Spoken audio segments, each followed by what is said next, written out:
Assalamualaikum sahabat Fokus Kisah. Semoga kalian dalam keadaan sehat walafiat.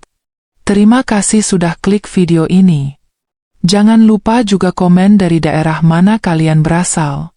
Yuk kita mulai kisah yang menguras perasaan ini. Apa jadinya jika cinta sejati justru hadir bukan dari rahim yang melahirkan, tapi dari tangan yang menyelamatkan? Inilah kisah tentang bayi mungil yang nyaris meregang nyawa karena dibuang, tapi takdir mempertemukannya dengan seorang penjual daun pisang yang punya hati seluas samudra. Pagi itu, suasana kampung kecil di pinggiran kota masih sunyi. Kabut tipis masih menggantung di antara pohon pisang yang tumbuh liar di pekarangan belakang rumah-rumah warga. Udara dingin menusuk kulit, membuat sebagian orang memilih tetap berselimut di tempat tidur. Namun, seorang wanita tua yang akrab disapa Bu Neneng sudah terbangun sejak azan subuh. Tubuhnya ringkih, tulang-tulangnya sudah sering pegal, namun ia tetap semangat. Ia harus menyiapkan dagangannya. Daun pisang segar yang tiap hari ia petik dari kebun kecil warisan orang tuanya. Usianya memang tak muda lagi, tapi semangatnya masih menyala seperti anak muda yang sedang mengejar hidup. Bu Neneng berjalan pelan menuju kebun, langkahnya disertai suara sandal jepit yang bergesek dengan tanah becek. Di pundaknya tergantung keranjang anyaman bambu, sementara tangannya menggenggam sabit kecil yang biasa ia gunakan untuk memotong daun. Saat ia mulai memetik satu persatu daun pisang yang lebar dan hijau itu, telinganya tiba-tiba menangkap sesuatu yang tak biasa. Bukan suara angin, bukan pula suara ayam yang biasa berkokok di pagi hari. Tapi suara tangisan. Tangisan lirih, sangat pelan, hampir tak terdengar. Ia menghentikan gerakannya. Berdiri diam. Jantungnya berdetak lebih cepat. Ia mencoba menajamkan telinga, memastikan bahwa ia tak salah dengar. Dan benar saja, suara tangis bayi kembali terdengar, kali ini sedikit lebih jelas, menyayat hati, seperti memohon pertolongan dari dunia yang terlalu kejam untuk makhluk sekecil itu. Bu Neneng langsung meletakkan keranjangnya dan berjalan cepat menyusuri asal suara, walau lututnya sempat terasa gemetar. Ya Allah, siapa yang menangis pagi-pagi begini? Gumamnya, sambil berusaha melangkah lebih cepat. Suara tangis itu membawanya ke sisi rumah tetangganya, sebuah rumah semi permanen yang sejak kemarin memang terlihat sepi. Ia menyibak ilalang dan semak kecil yang tumbuh liar di dekat pagar belakang rumah tersebut. Di antara tumpukan karung plastik bekas dan beberapa pecahan kardus yang tampak basah karena embun malam, terlihat sebuah bungkusan kecil. Bungkusan itu bergerak. Terdengar suara tangisan lirih yang semakin jelas ketika Bu Neneng mendekat. Jantungnya seperti berhenti berdetak sesaat. Dengan hati-hati, ia membuka kain tipis yang menyelimuti bungkusan itu. Dan saat itu juga, air matanya tumpah. Di hadapannya, terbaring seorang bayi mungil, tubuhnya menggigil, kulitnya kemerahan, wajahnya pucat dan matanya sembab karena terlalu lama menangis. Bayi itu hanya dibalut sehelai kain lusuh yang sudah kotor dan lembab, bahkan bagian bawah tubuhnya tampak basah oleh air kencingnya sendiri. Tangisannya pelan, seperti sudah kehabisan tenaga. Bu Neneng berlutut, tangannya gemetar saat ia menyentuh pipi bayi itu yang dingin seperti es. Ya Allah, siapa yang tega? Siapa yang bisa membuang bayi sekecil ini? Bisiknya lirih, napasnya tercekat menahan gejolak emosi. Sekelilingnya sunyi, hanya suara serangga pagi yang terdengar. Bayi itu tetap menangis kecil, lemah, dan tak berdaya. Bu Neneng tahu, setiap detik yang terbuang bisa menjadi perbedaan antara hidup dan mati bagi si kecil. Dengan penuh kasih, ia mengangkat bayi itu ke dalam pelukannya. Ia bisa merasakan betapa ringan dan rapuh tubuh mungil itu, seolah satu hembusan angin saja bisa menerbangkannya. Tenang, nak, tenang, kamu sudah aman sekarang, ucapnya pelan, sambil menggenggam kain tipis itu lebih erat dan menyelipkan tubuh mungil itu ke dadanya agar mendapat sedikit kehangatan. Tanpa pikir panjang, Bu Neneng bergegas membawa bayi itu pulang ke rumahnya. Jalannya agak tertatih karena usia dan emosi yang bergejolak. Sesampainya di rumah sederhana berdinding kayu yang sudah rapuh di beberapa sisi, ia langsung masuk ke kamar, menyalakan lampu, dan meletakkan bayi itu di atas kain sarung bersih yang biasa ia gunakan untuk sembahyang. Napasnya tersengal, tapi ia tak berhenti. Ia mengambil baskom kecil, mengisi air hangat, dan memandikan si bayi dengan hati-hati. Tangannya yang berpengalaman memandikan anak-anak tetangganya kini gemetar saat menyentuh kulit mungil yang masih merah dan penuh luka kecil karena gigitan semut dan gesekan kardus. Usai mandi, ia mengeringkan tubuh bayi itu dengan handuk bersih yang ia simpan khusus untuk tamu. Ia bungkus si kecil dengan kain hangat dan meletakkannya di atas kasur tipis yang biasa ia tiduri sendiri. Ia sadar bayi itu butuh susu.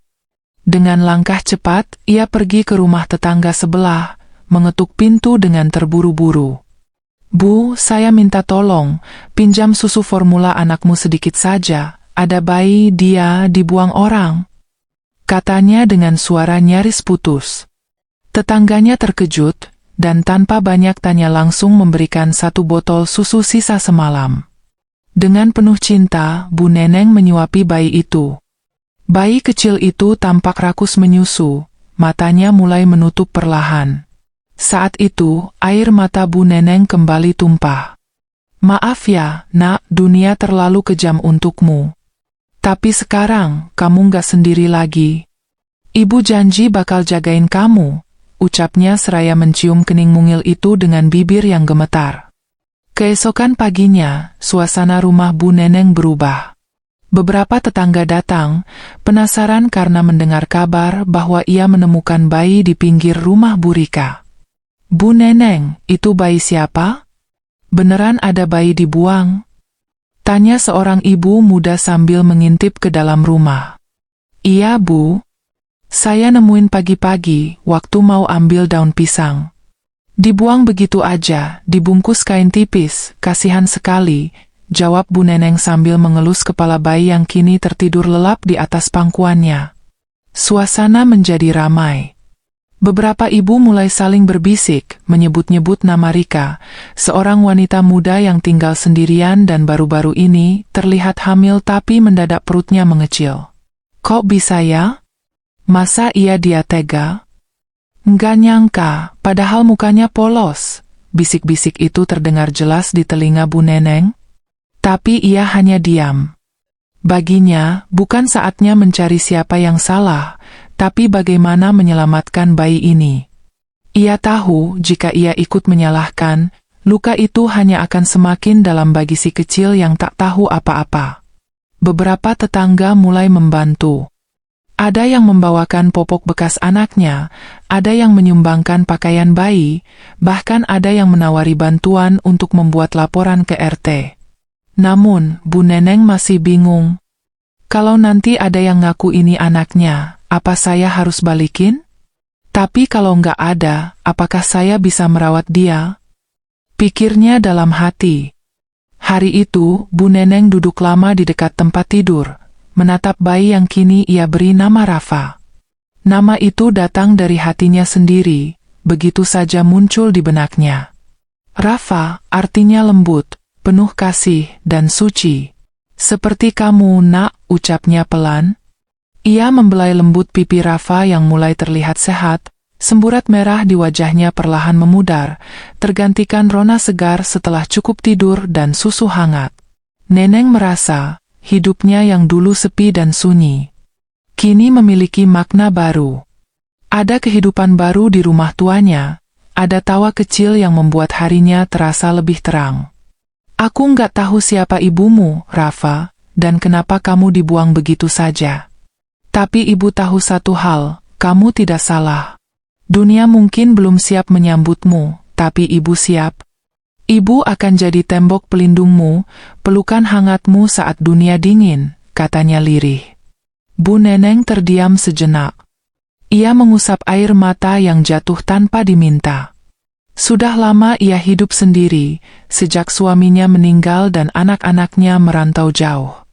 Tak ada yang menemani hari tuanya. Tapi kini, Tuhan mengirimkan hadiah yang tak terduga, seorang bayi yang dibuang, tapi begitu berharga. Ia tidak tahu bagaimana kelanjutan hidup Rafa nanti. Tapi ia yakin, selama ia masih bernapas, Rafa akan dijaga dan dicintai. Hari-hari berlalu, dan dalam waktu yang begitu singkat, kehidupan Bu Neneng berubah total. Dulu, bangun pagi adalah rutinitas sepi yang ia lakukan dengan hati kosong. Namun kini, ada suara tangis kecil yang membangunkannya tiap dini hari, ada tawarnya bayi yang menemani setiap langkahnya menuju dapur, dan ada tubuh mungil yang kini selalu menggenggam jari tuanya sebelum tidur. Rafa, nama bayi yang ia temukan dalam kondisi mengenaskan itu, perlahan tumbuh menjadi bagian dari jiwanya. Setiap kali ia memandikan Rafa, ia tersenyum meski punggungnya sakit. Setiap kali ia mengganti popok Rafa, ia bersyukur meski kantongnya makin menipis. Rafa, kamu tahu nggak, nak? Ibu ini dulu hanya hidup ditemani daun pisang. Sekarang, hidup ibu ditemani suara kamu, ucap Bu Neneng sambil menimang bayi itu di pangkuannya. Rafa belum bisa bicara, tapi sorot matanya sudah begitu hidup. Ia menatap wajah Bu Neneng dengan pandangan penuh rasa aman. Ada ikatan tak kasat mata antara keduanya. Bukan karena darah, bukan karena garis keturunan, tapi karena cinta yang murni, yang tumbuh dari kepedihan dan harapan. Rutinitas pun berubah. Tiap pagi, sebelum berangkat ke pasar, Bu Neneng membawa Rafa dalam gendongan. Ia membungkus tubuh mungil itu dengan selendang batik, lalu membawanya ke lapak kecil tempat ia biasa menjual daun pisang. Meski lapak itu tak luas, Rafa selalu tampak nyaman di pangkuannya. Bu Neneng makin semangat ya jualannya sekarang, celetuk salah satu pelanggan. Alhamdulillah, ada malaikat kecil yang nemenin, jawabnya sambil tersenyum. Namun, di balik senyuman itu, ada perasaan takut yang diam-diam menghantui. Bagaimana jika suatu hari Rafa diambil? Bagaimana jika ada yang mengaku sebagai ibunya? Ketakutan Bu Neneng akhirnya menjadi nyata ketika suatu siang, dua orang berpakaian rapi datang ke lapaknya saat ia sedang memberi susu untuk Rafa. Mereka memperkenalkan diri sebagai petugas dari dinas sosial. Bu Neneng, kami dapat laporan dari warga mengenai seorang bayi yang ditemukan terlantar dan sekarang berada di bawah pengasuhan Anda, kata pria itu sopan, namun nada suaranya resmi dan membuat Bu Neneng langsung cemas. Tangannya otomatis memeluk Rafa lebih erat. Iya, Pak, saya yang nemuin dia. Saya rawat dia, saya yang kasih makan, saya yang jagain tiap malam, jawabnya terbata. Kami mengerti, Bu. Tapi sesuai prosedur, bayi yang terlantar harus kami amankan dulu untuk ditempatkan di panti asuhan. Sambil kami cari tahu identitas aslinya dan keluarga kandungnya. Kalimat itu membuat dunia Bu Neneng runtuh seketika. Kakinya terasa lemas, matanya memanas. Pak, Bu, jangan ambil dia cuma punya saya sekarang, pintanya dengan suara yang bergetar. Petugas wanita tampak iba, tapi tugas tetaplah tugas. Kami akan laporkan dulu, Bu. Untuk sementara, Rafa tetap bersama Anda, tapi kami minta kerjasamanya dalam proses ini. Setelah mereka pergi, Bu Neneng menangis sepuasnya di dapur. Ia duduk di sudut, memeluk Rafa yang tertidur pulas. Rafa, maaf ya, Nak. Ibu nggak bisa janji kamu akan selalu di sini. Tapi ibu janji akan berjuang. Ibu nggak akan biarin kamu balik ke kesepian, ucapnya lirih. Malam itu ia tidak tidur. Ia duduk semalaman di samping Rafa, mengusap kepala mungil itu sambil berdoa. Doa panjang seorang perempuan tua yang baru kali ini merasakan bagaimana rasanya menjadi ibu seutuhnya. Hari-hari berikutnya dilalui Bu Neneng dengan usaha yang luar biasa. Ia pergi ke kantor kelurahan, lalu ke kecamatan, membawa segala surat yang ia punya. KTP, KK, akta tanah, bahkan surat keterangan saksi dari tetangga yang tahu bahwa ia benar-benar menemukan Rafa di pagi yang pilu itu. Beberapa pegawai kantor menatapnya dengan kagum. Ibu ini kuat sekali. Umur segini masih berjuang demi anak yang bukan darah dagingnya sendiri, ucap salah satu petugas. Bu Neneng hanya tersenyum. Karena anak itu yang bikin saya kuat, Nak. Ia juga mulai mencari tahu prosedur adopsi resmi. Ia tahu jalannya panjang, rumit, dan tidak murah. Tapi ia tidak gentar. Ia rela menjual sebagian kebunnya, menggadaikan cincin kawin peninggalan almarhum suaminya, bahkan meminjam uang dari tetangga demi mengurus surat-surat yang diperlukan. Saya sudah tua, mungkin umur saya nggak panjang. Tapi sebelum saya tiada, saya mau Rafa tahu bahwa dia pernah sangat dicintai, ujarnya kepada petugas panti asuhan yang datang memantau perkembangan. Tak jarang ia menangis saat pulang dari kantor-kantor itu. Badannya pegal, dompetnya tipis, tapi hatinya tetap tegar. Saat pulang ke rumah dan melihat Rafa tertidur pulas di atas kasur, semua lelah itu lenyap. Ia mendekat, mencium dahi Rafa lalu berbisik, "Kita akan lewati ini bareng-bareng, Nak. Ibu nggak akan nyerah." Namun ujian belum usai. Suatu malam, Rafa mulai rewel. Badannya panas, wajahnya merah, dan ia terus menangis seolah kesakitan. Bu Neneng panik. Ia coba menurunkan demamnya dengan air hangat, memberi obat penurun panas yang biasa diberikan dokter, tapi suhu tubuh Rafa tak kunjung turun. Ia menangis. "Ya Allah, jangan ambil dia dariku. Aku belum siap kehilangan dia," isaknya sambil menggendong Rafa yang sudah lemas dan tak lagi menangis, hanya meringkuk di pelukannya. Ia lalu menggendong Rafa dan berlari ke klinik terdekat, meski malam sudah larut. Langkahnya gontai, napasnya terengah, tapi ia terus berjalan. Sampai di klinik ia langsung berteriak, "Tolong, tolong anak saya, panas sekali, dia lemas." Dokter dan perawat segera mengambil alih. Bu Neneng hanya bisa berdiri di sudut ruangan, menggenggam ujung jilbabnya sambil berdoa. Rasanya ia lebih takut dari saat menghadapi kematian suaminya dulu. Karena kali ini yang diambang batas bukan hanya nyawa, tapi hidupnya sendiri. Setelah beberapa saat yang terasa seperti selamanya, dokter keluar. "Bu Neneng, alhamdulillah, ini hanya demam biasa. Mungkin karena perubahan cuaca atau kelelahan. Tapi kondisinya stabil sekarang." Air mata Bu Neneng langsung mengalir. Ia langsung bersujud di lantai ruang tunggu, tanpa peduli orang-orang memandang. "Terima kasih ya Allah, terima kasih," gumamnya lirih. Ia lalu menghampiri Rafa dan memeluknya erat. "Maaf, Nak. Ibu panik tadi. Tapi kamu harus tahu, Ibu nggak akan biarin kamu sendiri." Sejak malam itu, Bu Neneng makin protektif terhadap Rafa. Ia lebih berhati-hati saat mengajaknya keluar rumah. Ia mulai membuat jadwal makan dan tidur yang teratur, bahkan menyimpan buku catatan kecil berisi perkembangan harian Rafa, berapa kali ia makan, berapa kali ia buang air, bagaimana suhu tubuhnya. Semua itu dilakukan dengan cinta dan ketulusan yang tak bisa dibayar dengan apapun. Ia ingin Rafa tumbuh sehat, kuat, dan merasa dicintai. Tetangganya yang dulu hanya melihat Bu Neneng sebagai penjual daun pisang tua, kini mulai menaruh hormat. Banyak yang datang membantu, membawakan susu, makanan bayi, bahkan mengajaknya ikut program bantuan anak. Bu Neneng tak bisa menahan air matanya saat seorang ibu muda berkata, "Bu Neneng, terima kasih ya. Ibu ngajarin kami semua arti menjadi orang tua yang sebenarnya."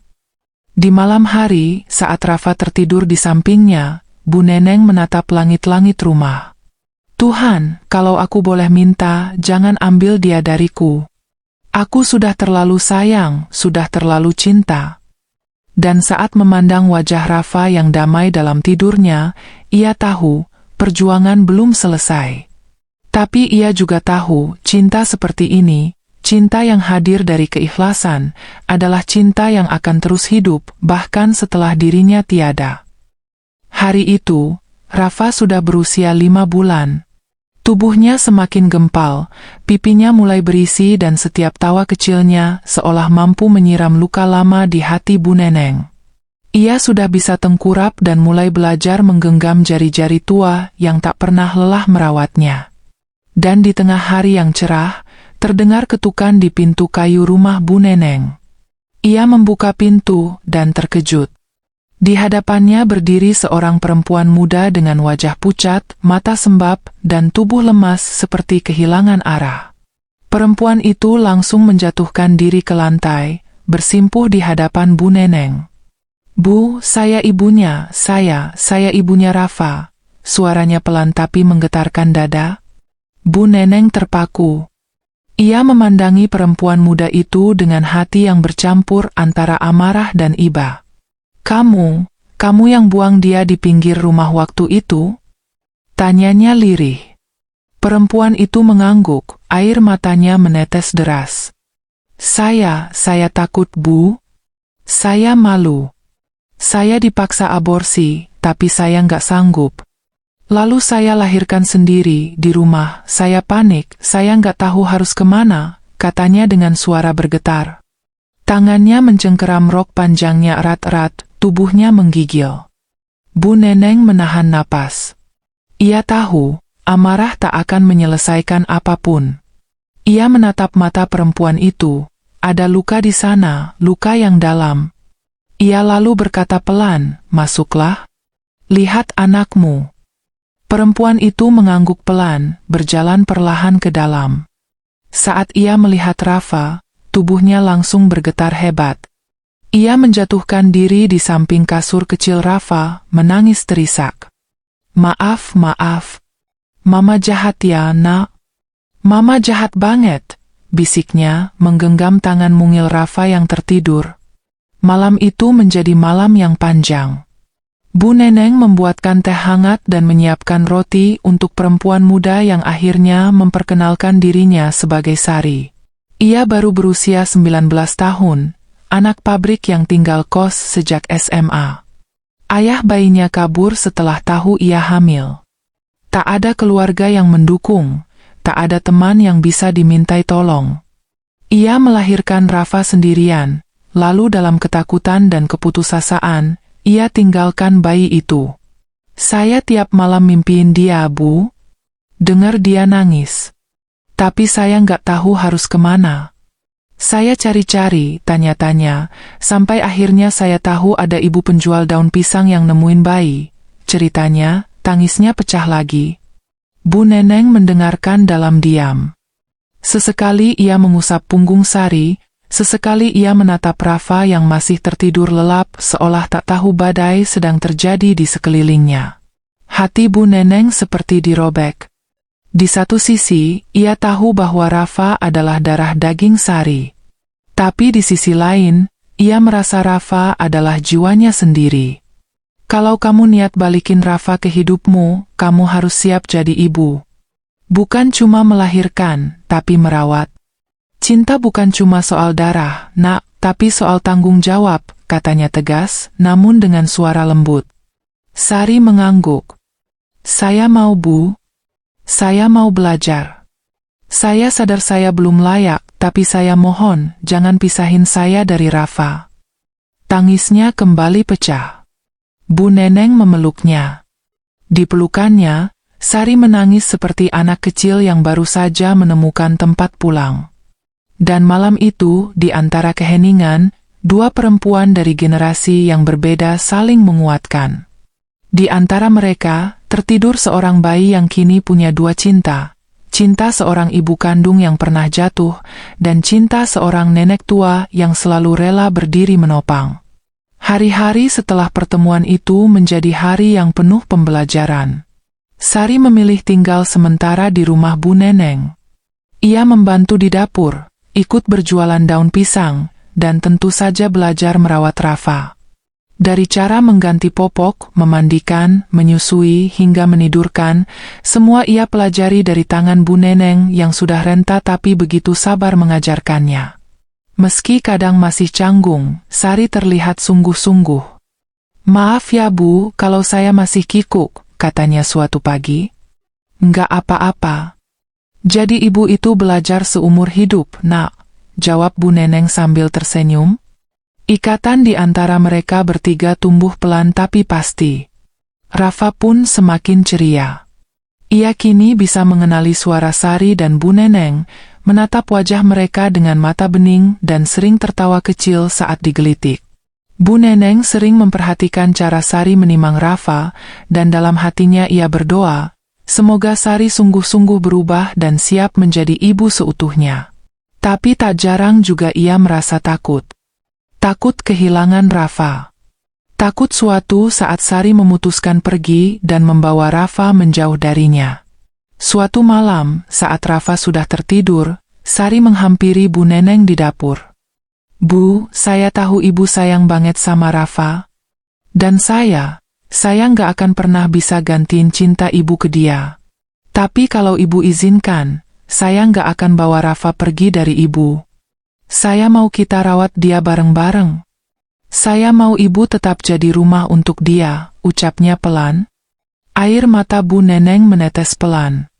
Ia tak bisa berkata-kata, hanya mengangguk sambil memeluk Sari.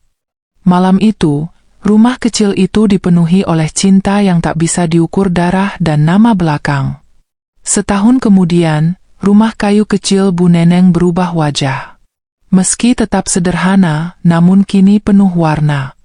Ada rak mainan di sudut ruang tamu, ada hiasan gambar-gambar bayi di dinding, dan di depan teras, tergantung ayunan kecil yang setiap pagi berisi Rafa yang tertawa lepas ditiup angin. Sari kini bekerja sebagai karyawan di koperasi desa, dan tiap pagi sebelum berangkat, ia memeluk Rafa dan Bu Neneng. "Jangan nakal ya, Rafa, dengerin nenek," katanya sambil mencium kening anaknya. Bu Neneng tak pernah merasa setua dulu. Tubuhnya masih rapuh, tapi hatinya hangat. Ia kini merasa punya keluarga lagi. Di usia senjanya, ia menemukan kembali makna menjadi seseorang bagi orang lain. Bukan karena uang, bukan karena harta, tapi karena cinta. Tiap sore, ia menunggu Rafa bangun dari tidur siangnya, lalu menemaninya main dengan mainan kayu buatan tetangga.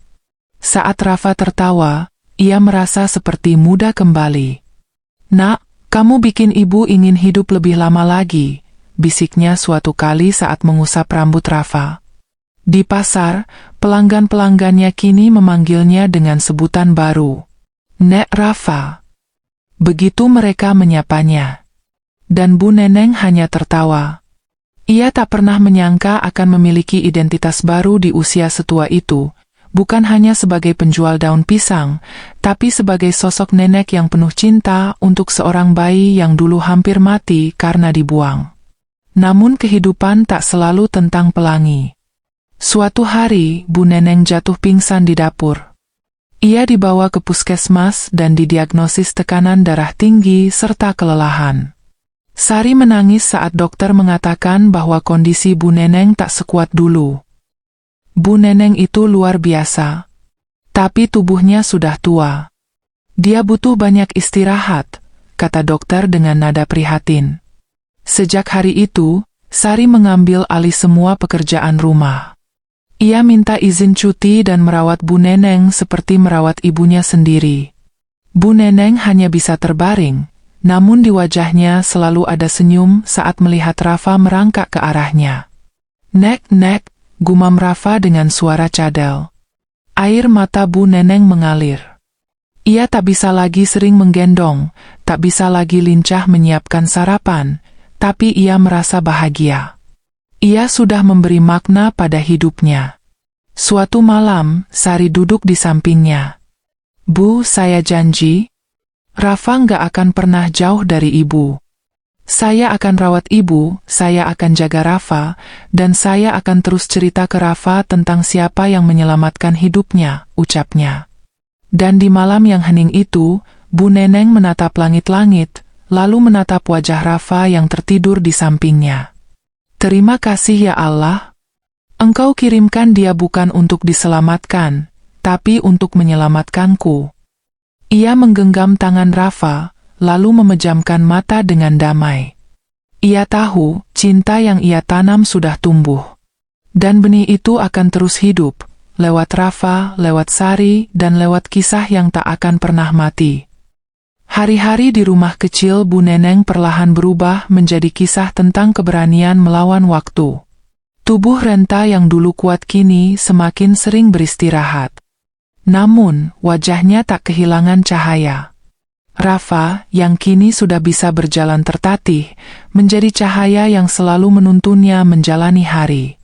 Bu Neneng duduk di kursi kayu usang di teras, memandang Rafa yang bermain bola kecil di tanah pekarangan yang sempit. "Ayo Rafa, tendang ke sini nak," ucapnya dengan suara gemetar tapi penuh semangat. Rafa tertawa, lalu berlari menghampiri neneknya dengan langkah kecil yang goyah. Sari pun kini tampak lebih tegar. Ia bukan lagi gadis muda yang kalut seperti saat pertama kali datang. Kini ia adalah seorang ibu dan sekaligus anak dari seorang perempuan tua yang telah menyelamatkan hidupnya dan anaknya. Ia mengganti peran perlahan-lahan, dari yang dulu hanya ingin menebus kesalahan, kini menjadi perempuan yang tahu bahwa cinta butuh pengorbanan. Di dapur, ia menyiapkan makanan lembut untuk Bu Neneng, sementara Rafa bermain di bawah kakinya. "Bu, makanannya sudah jadi, ya, bubur jagung kesukaan ibu," katanya sambil membawa mangkuk kecil. Bu Neneng tersenyum, "Kamu ini, lebih dari anak kandung sendiri rasanya." Dan begitulah hari-hari itu berulang, dengan irama sederhana tapi penuh ketulusan. Tak ada harta melimpah, tak ada kenyamanan mewah. Tapi cinta memenuhi ruang-ruang kecil rumah papan itu. Sari bahkan mulai menulis buku harian tentang perjalanan mereka bertiga. Biar Rafa tahu nanti dari mana dia berasal dan siapa saja yang mencintainya sampai titik darah penghabisan, katanya suatu sore sambil menulis di sudut ruangan, ditemani senja yang masuk dari sela dinding kayu.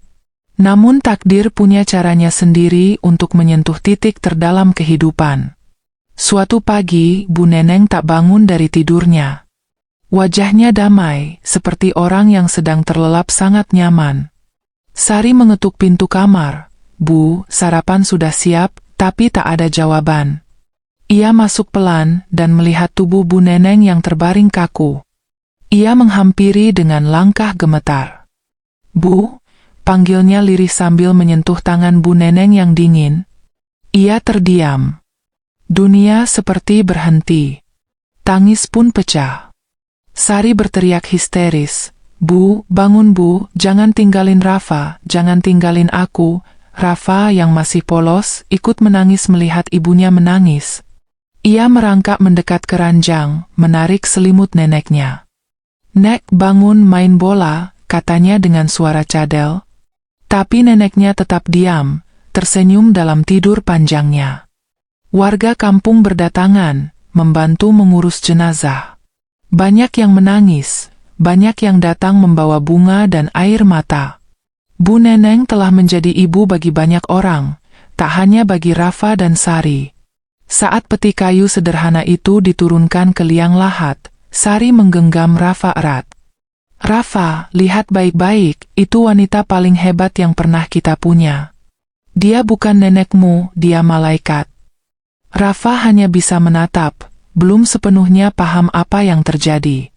Tapi entah kenapa, matanya ikut basah. Seperti mengerti bahwa ada kehilangan besar yang baru saja menyentuh hidup kecilnya. "Bu Neneng, terima kasih, sudah mencintai kami melebihi hidupmu sendiri," bisik Sari, sebelum tanah mulai menutup tubuh yang telah memberi mereka makna sejati.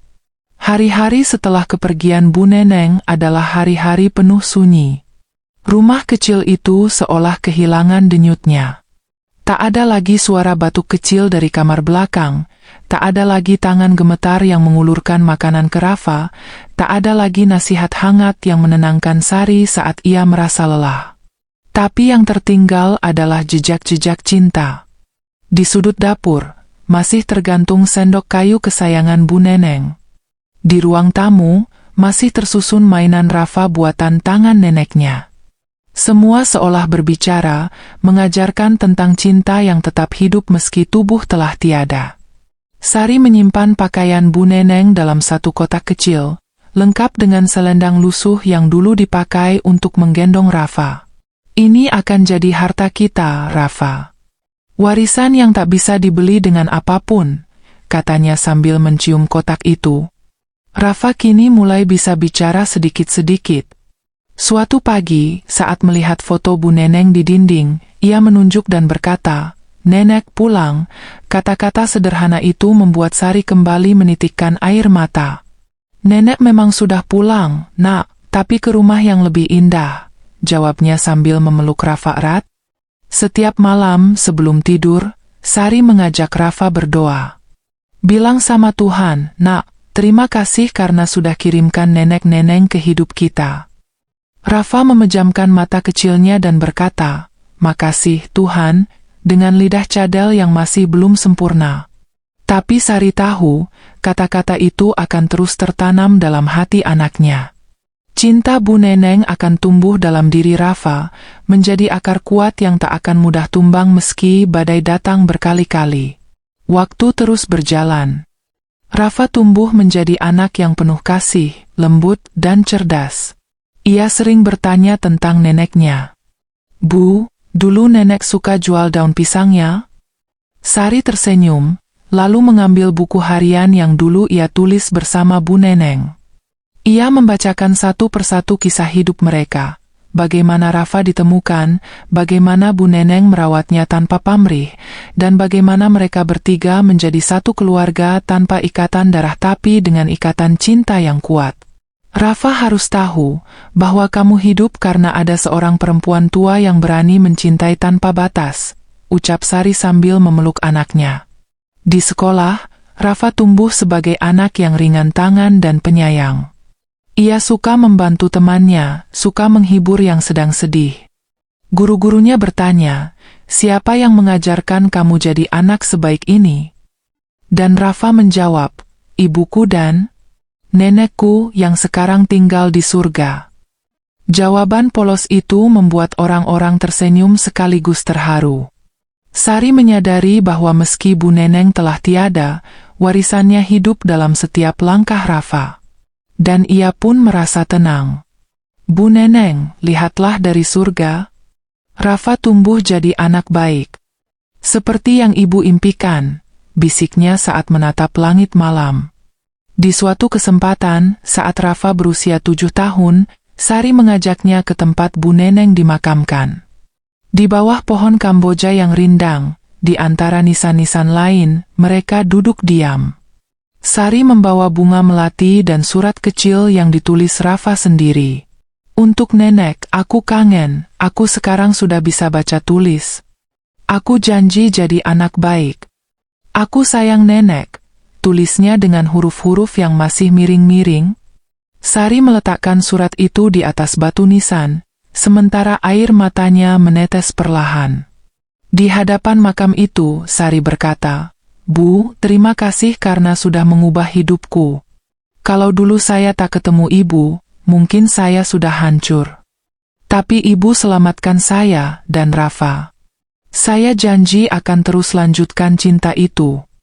Dan di saat angin berhembus lembut, seperti pelukan halus dari langit, Rafa tiba-tiba berkata, "Bu, tadi angin itu kayak pelukanku dari nenek ya?" Sari mengangguk sambil tersenyum dalam air mata. "Iya, Nak. Nenek masih di sini. Dalam setiap tiupan angin, dalam setiap doa, dan dalam setiap cinta yang kita bagi ke dunia." Dan kisah itu tak pernah benar-benar berakhir.